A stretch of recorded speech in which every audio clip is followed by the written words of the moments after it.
अग उशीर नको लावू आंबा उशीर नको लावू उशीर नको लावू आंबा उशीर नको लावू उशीर नको लावू आंबा उशीर नको लावू उशीर नको लावू आंबा उशीर नको लावू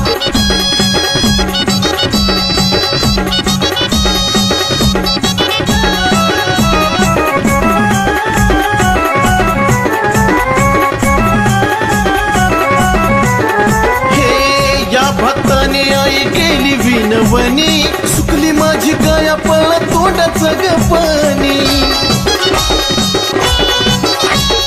या भक्ताने आई गेली विनवणी सुकली माझी काया पळला तोंडाचं ग पाणी हाक माझी ऐकून तू शांत नको राहू हाक